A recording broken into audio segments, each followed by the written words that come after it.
Voici l'horoscope pour les natifs des Lions et ascendant Lion pour le mois d'avril 2019.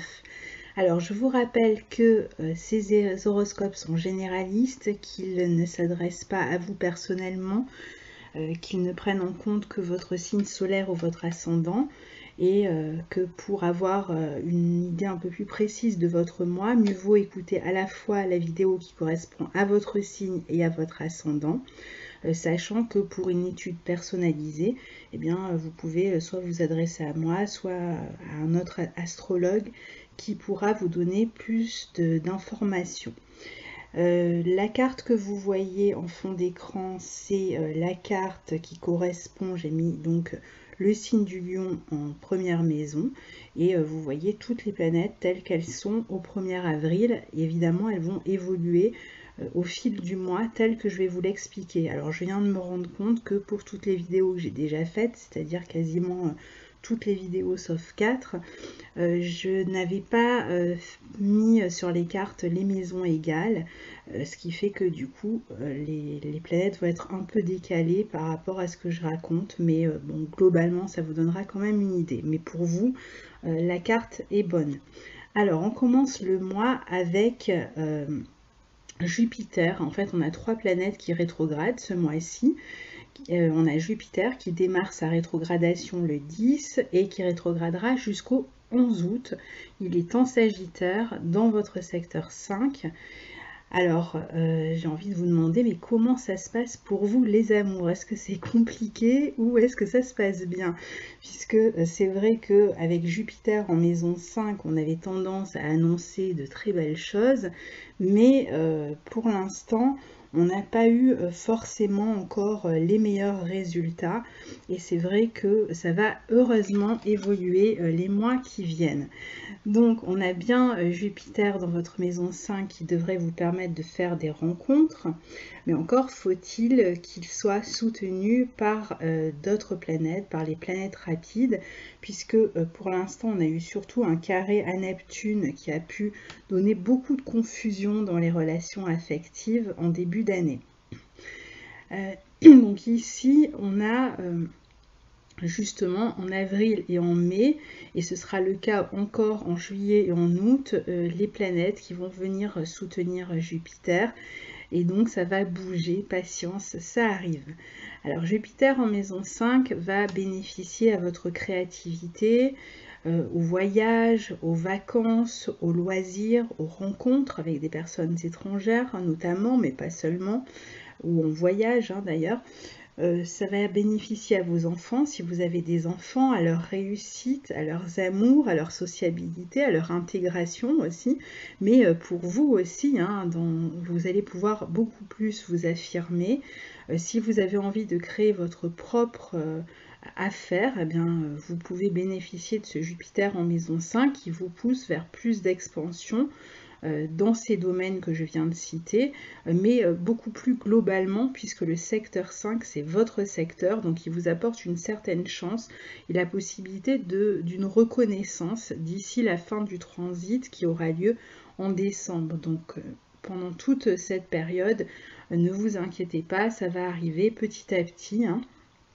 Alors Jupiter rétrograde, ça ne va rien changer à tout ce que je viens de dire, mais juste vous allez peut-être être dans une période un petit peu de test pendant la rétrogradation.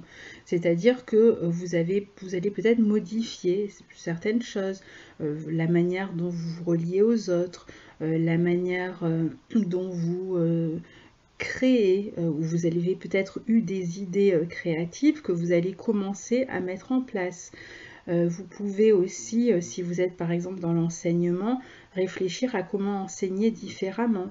Vous allez en tout cas peaufiner, affiner, préparer, corriger, mettre en fait en rapport tout ce qui fonctionne ou qui ne fonctionne pas avec la réalité, voir justement ce qui marche et ce qui ne marche pas, et essayer de modifier ça pendant la période de rétrogradation, de manière à ce que quand Jupiter redevient direct au mois d'août, eh bien vous repartiez vraiment avec encore plus d'élan, et surtout vous allez pouvoir récolter un petit peu tout ce que vous avez semé. C'est une bonne période par exemple si vous êtes en formation, si vous suivez des études pour réviser pour un examen et puis pour le passer, ou alors vous avez déjà révisé, vous vous apprêtez à le passer, pareil pour les concours aussi, pour tout ce qui ressemble à des honneurs, pour une reconnaissance dans quelque domaine que ce soit finalement. Donc revenez sur ces choses-là. C'est vrai que d'une certaine manière, l'avancée va être un petit peu ralentie. On sera moins finalement dans le lancement de certaines choses que dans le retour sur ce qui s'est déjà passé pour l'améliorer pendant la période de rétrogradation. Mais les résultats peuvent continuer à arriver malgré tout. Hein. C'est pas parce que Jupiter est rétrograde qu'il ne se passe plus rien. Et puis on a aussi Saturne et Pluton qui rétrogradent dans votre maison 6. Alors Saturne, c'est du 30 avril au 18 septembre. Pluton, c'est du 24 avril au 3 octobre. Et ce mois-ci et même le mois suivant, en mai, on va avoir un phénomène important qui est le nœud sud, qui est aussi dans votre maison 6 en Capricorne, qui va former d'abord une conjonction à Pluton et qui va arriver vers Saturne, auquel il formera aussi une conjonction. Il va donc passer de l'une à l'autre planète, et on sait que ces deux planètes dans votre secteur 6 ajoutent une espèce d'atmosphère un peu lourde malgré tout. Donc heureusement pour l'instant Jupiter est en maison 5 et fait en sorte qu'on puisse encore trouver de la joie, de l'enthousiasme, du plaisir dans ce que l'on fait, dans ce que l'on met en place. Mais c'est vrai qu'on peut avoir cette sensation d'être un peu cloué au sol par ces deux planètes dans cette maison 6, qui est une maison assez contraignante, il faut le dire, qui est liée à la santé et au travail, avec ici l'idée de grosses responsabilités, de contraintes même parfois. Alors, ça peut se manifester évidemment de différentes manières. Donc, on peut avoir des responsabilités professionnelles. On a surtout énormément besoin dans cette maison 6 de se sentir utile dans son travail, et on peut avoir l'impression d'être au contraire esclave de son travail pendant cette période.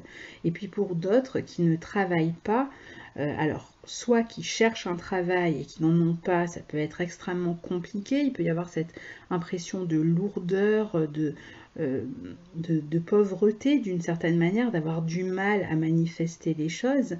Et pour d'autres encore qui ne travaillent plus ou qui ne travaillent pas encore, c'est le quotidien qui peut avoir cette sensation un peu pesante.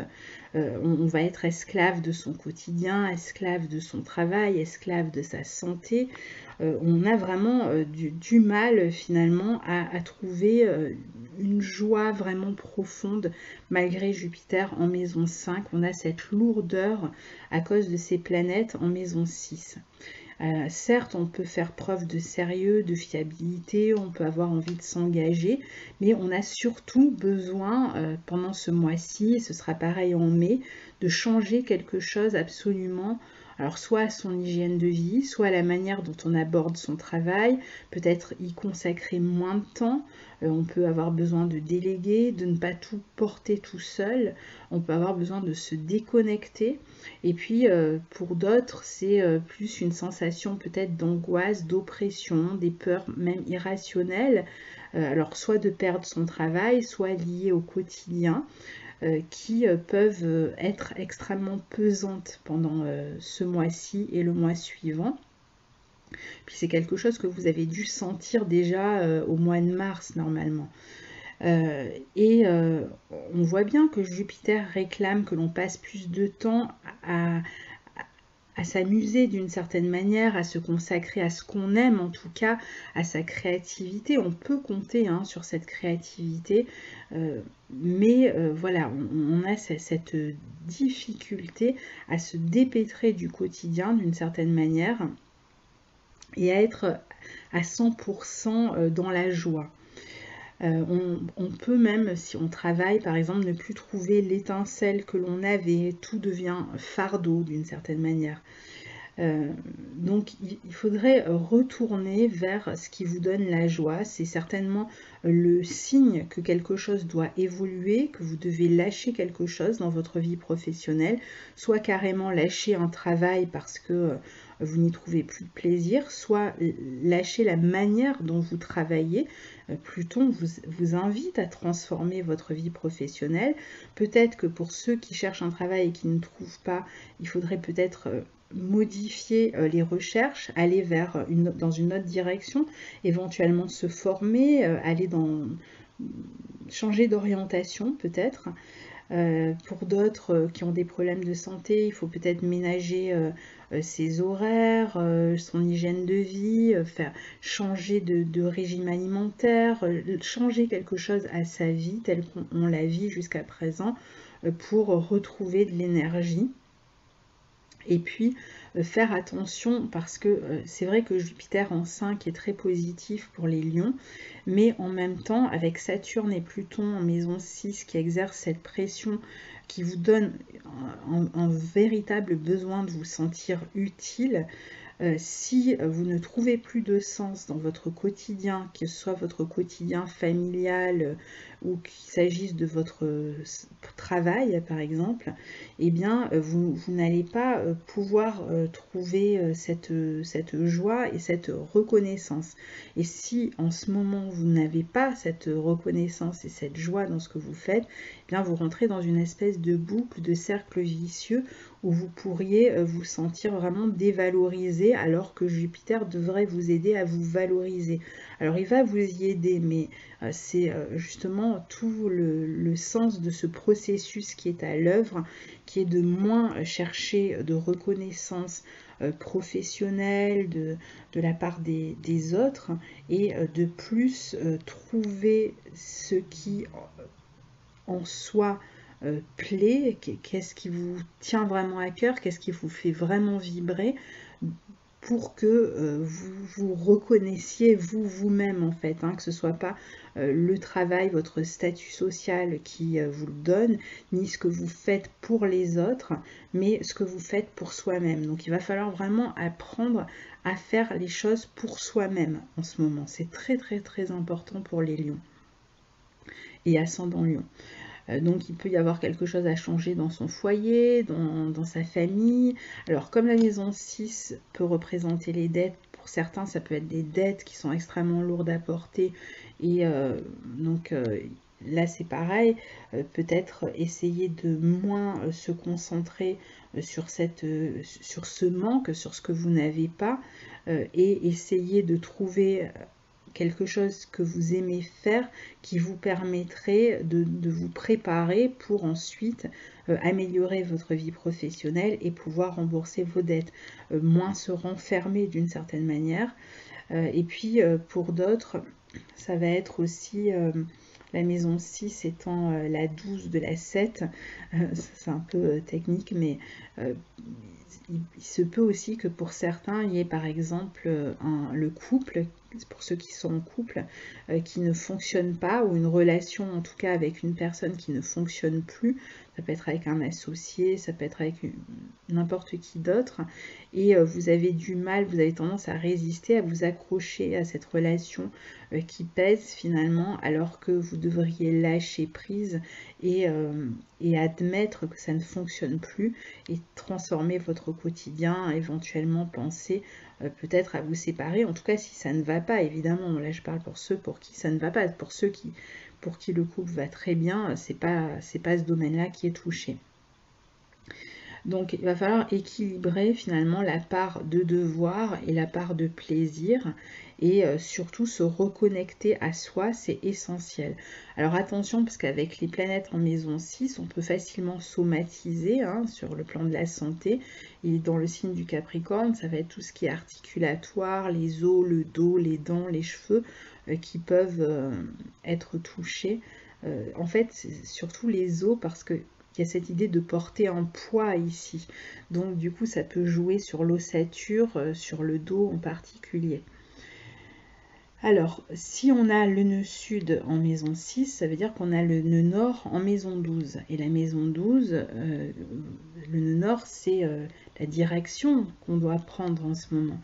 Et le nœud nord en maison 12 nous dit de justement lâcher quelque chose, c'est-à-dire de ne pas trop vouloir faire partie de quelque chose, de se déconnecter un petit peu, se déconnecter du quotidien, du travail, si on le peut, partir en vacances, sinon se déconnecter en marchant dans la nature, en pratiquant la méditation, le yoga, en prenant du recul, en tout cas, même si c'est sortir, marcher, même si vous habitez en ville, mais vous déconnecter en fait de l'endroit où justement les choses vous pèsent. Et même si vous n'avez pas d'argent, vous pouvez toujours aller marcher, prendre l'air et ne pas rester dans ce contexte qui est pesant. Peut-être que certains même sont en train de réfléchir à changer d'emploi, hein, c'est possible. Alors ça pourra peut-être se faire à partir du mois de décembre. Donc prenez le temps de la réflexion. Si vous devez... ça peut être un moment de gestation. La maison 12, c'est la maison de la gestation. Donc il peut y avoir des nouveaux projets. Peut-être que vous n'avez pas encore soit réussi à vous organiser, soit à trouver du temps pour vous consacrer à ces nouveaux projets. Et bien justement, si c'est un projet qui vous intéresse, qui vous tient vraiment à cœur, prenez ce temps-là pour vous en occuper et pour y réfléchir au minimum, même si pour l'instant vous n'êtes pas encore dans le faire, prenez au moins le temps d'y réfléchir, de vous connecter à cette source en vous qui vous fait du bien quand vous y pensez. Alors si on prend les planètes rapides, en première partie de mois, on a le soleil en bélier jusqu'au 20 avril dans votre secteur 9 et on a la nouvelle lune qui est aussi en bélier dans votre secteur 9 qui a lieu en début de mois, le 5 avril. Alors, le soleil va former un carré à Saturne le 10, un carré à Pluton le 13 et un trigone à Jupiter le 14. Alors justement, soleil et nouvelle lune en bélier dans la maison 9 peut vous permettre de partir en vacances, de voyager, ou alors de vous élever, de prendre du temps pour réfléchir à un nouveau départ. Vous pouvez être peut-être sur le point de vous lancer et vous êtes en train de voir comment vous pourriez vous lancer peut-être dans une nouvelle formation, parce que ceux qui cherchent un emploi, peut-être vous avez du mal à en trouver, et donc là vous vous apprêtez peut-être à suivre une formation qui vous permettra de changer ou de moduler en tout cas votre orientation. Et puis pour d'autres, ça peut être une période d'examen, c'est vrai aussi en maison 9, hein. Ou alors on peut tout simplement profiter de cette période pour modifier sa manière de penser, de voir le monde, de voir les choses, peut-être en lisant ou en vous intéressant à la spiritualité, en vous nourrissant de connaissances en fait, hein, peu importe d'où elles viennent, mais en entretenant votre curiosité intellectuelle, spirituelle, en vous ouvrant. En fait, l'idée ici, dans cette maison neuve, c'est d'élargir son point de vue, de s'ouvrir à autre chose. Donc ça veut dire de s'ouvrir à quelque chose à quoi vous n'avez pas encore songé. Surtout, je dirais, autour du 5 avril avec la nouvelle lune. Donc essayez d'aller découvrir, soyez curieux. Les planètes circulant en bélier ce mois-ci vont former un trigone à Jupiter dans votre maison 5, je l'ai dit, hein, le 14. Donc ça va former une espèce de grand triangle de feu entre votre signe et Jupiter en Sagittaire et les planètes en bélier, qui peuvent être intéressantes pour ce mécanisme-là, hein, de découverte, d'élargissement de son point de vue, mais aussi pour faire de nouvelles rencontres, amoureuses ou pas d'ailleurs, avec des personnes étrangères, pourquoi pas, ici dans cette maison neuve, où on voyage, on va rencontrer des personnes, ou même on va flasher sur un pays ou sur une culture qui va nous ouvrir à une autre manière de penser. Et puis pour certains, la maison neuve pouvant parler aussi des questions juridiques, il peut y avoir des questions juridiques qui vont être traitées pendant cette période. Ça peut concerner les enfants avec Jupiter en maison 5. Ça peut concerner aussi tout ce qui est administratif autour du voyage, visa, passeport, etc. On peut aussi avoir des questions administratives du type impôts, charges, taxes, etc. à payer, puisque on va le voir, on a aussi des planètes en maison 8. Mais avant le 14, on a le Soleil qui formera, je vous l'ai dit, un carré à Saturne et à Pluton.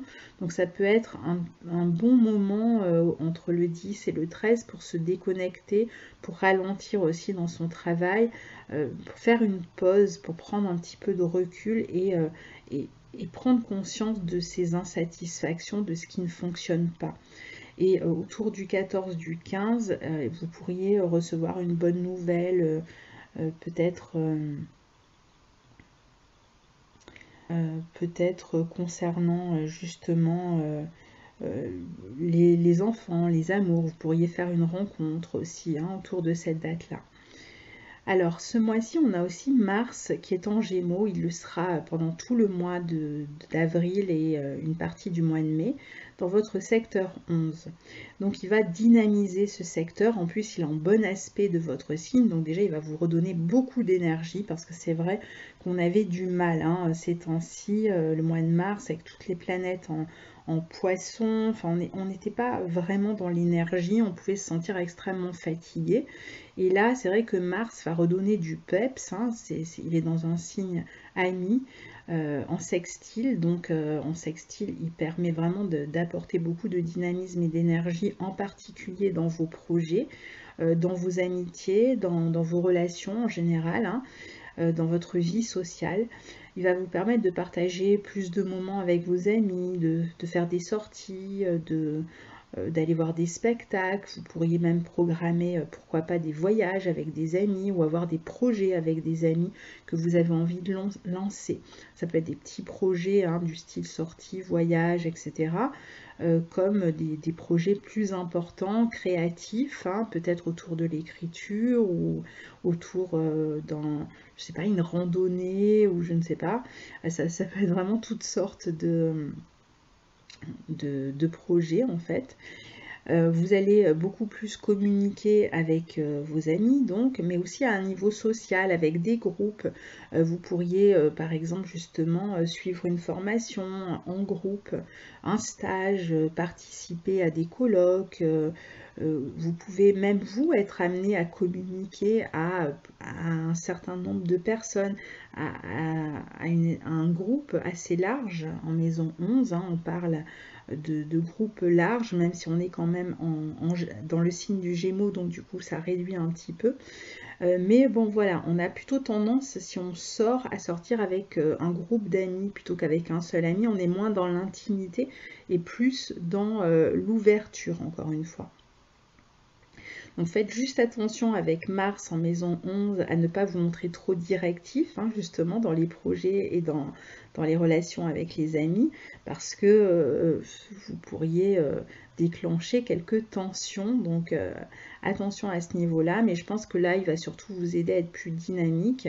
Mais bon, si vous faites preuve de trop d'autorité, on vous le fera savoir. Vous pouvez aussi avoir envie de participer à des associations, à des engagements politiques, pourquoi pas.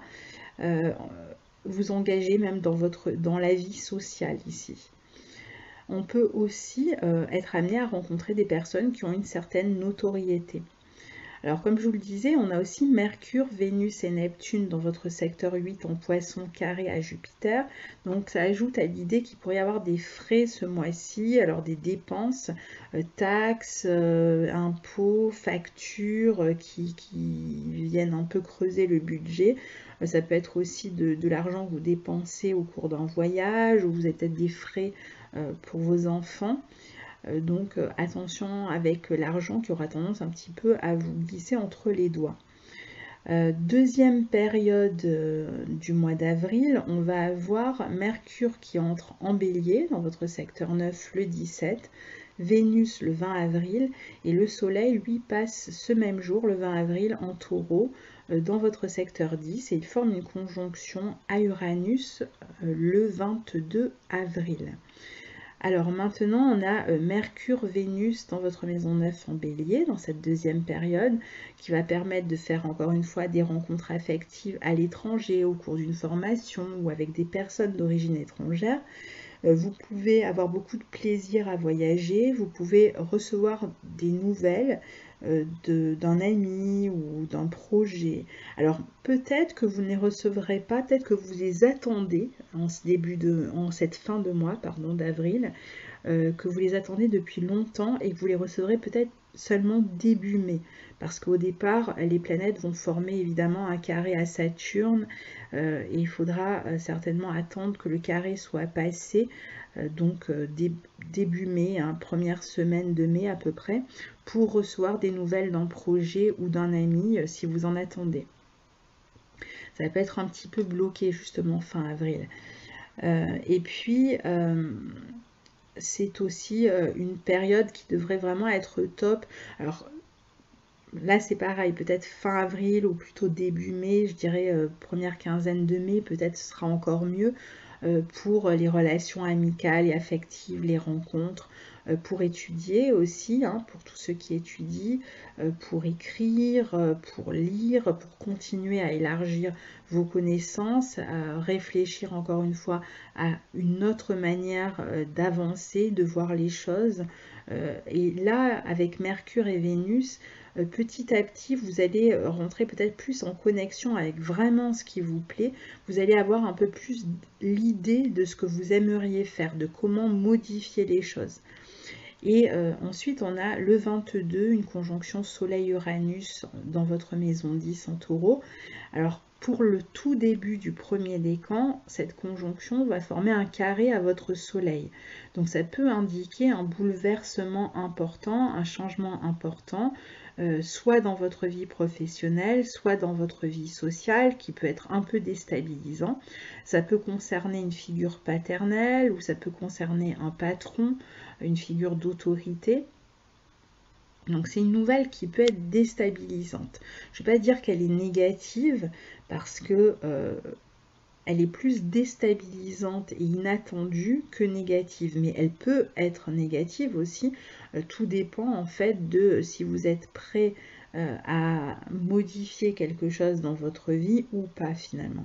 Mais c'est vrai que ça peut déménager un petit peu, hein. Et puis alors pour d'autres, ça peut être, donc pour ceux qui ne sont pas concernés par le carré exact, mais qui auront de toute façon quand même cette conjonction Soleil-Uranus dans leur secteur 10, ça peut être une période où vous pouvez lancer un projet en tant qu'indépendant. D'ailleurs, même le début du premier décan, ça pourrait être aussi le moment où vous allez déménager aussi, ou alors le moment où vous vous apprêtez à changer de travail, donc où il y a quelque chose qui est modifié, mais parfois c'est vous qui aurez décidé de modifier, pourquoi pas, puisqu'on a quand même le soleil qui est ici.